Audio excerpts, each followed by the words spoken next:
ഇന്ന് നമ്മൾ പോകുന്നത് ഞാറയ്ക്കലുള്ള ബോച്ചയുടെ ടൊഡി പബ്ബിലേക്കാണ്. അപ്പോൾ ഇതാണ് അതിൻ്റെ എൻട്രൻസ് വരുന്നത്.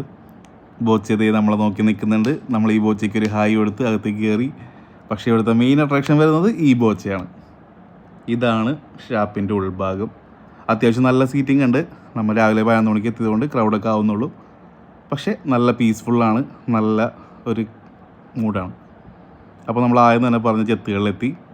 ഇവിടെ അന്തിക്കള്ളും ഉണ്ടായിരുന്നു, പക്ഷേ നമ്മൾ ചൂസ് ചെയ്തത് ചെത്തുകളാണ്.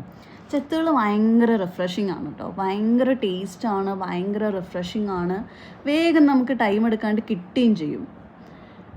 ഫുഡ് പറഞ്ഞതിന് മുന്നേ നമുക്കൊരു ചെത്തുകളിൽ ഒരു കുടം അകത്താക്കാൻ പറ്റും. അങ്ങനെ ഞങ്ങൾ രണ്ടാളും ഓരോ ഗ്ലാസ് എടുത്തു.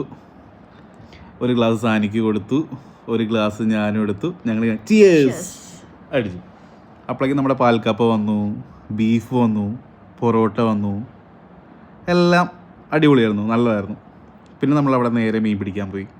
സാനിയുടെ കയ്യിൽ നിന്ന് ഫിഷിനുള്ള ഫുഡൊക്കെ എടുത്തിട്ട് സാനിയുടെ അനുഗ്രഹത്തോടെ നമ്മളതേ സ്രാവിനെ പിടിക്കാൻ പോവുകയാണ്.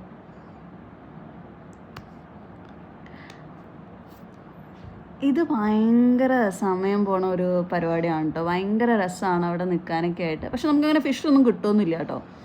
നമ്മുടെ കൂടെ ഉണ്ടായിരുന്ന ഒരു ചേച്ചിക്ക് കിട്ടിയിട്ടുണ്ടായി, പക്ഷേ 78 ഗ്രാംസ് ഉണ്ടായുള്ളൂ. ഇവരെന്താ 100 ഗ്രാംസ് ഉണ്ടെങ്കിലേ ഇത് ഫ്രൈ ചെയ്ത് കൊടുക്കുള്ളൂ.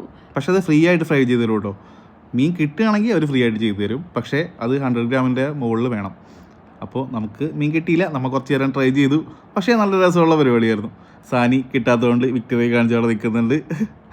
പിന്നെ മീൻ കിട്ടാത്ത വിഷമത്തിൽ നേരെ അവിടെ നിന്ന് പോയി ഊഞ്ഞാലിൽ പോയിരുന്നു. പിന്നെ സാനിക്കൊരു കമ്പനിക്ക് ഞാനും പോയി ഊഞ്ഞാലിലിരുന്ന്. ഞങ്ങൾ ബോച്ചയ്ക്കൊരു ബൈയൊക്കെ പറഞ്ഞ് ഞങ്ങൾ അവിടെ നിന്ന് ഇറങ്ങി.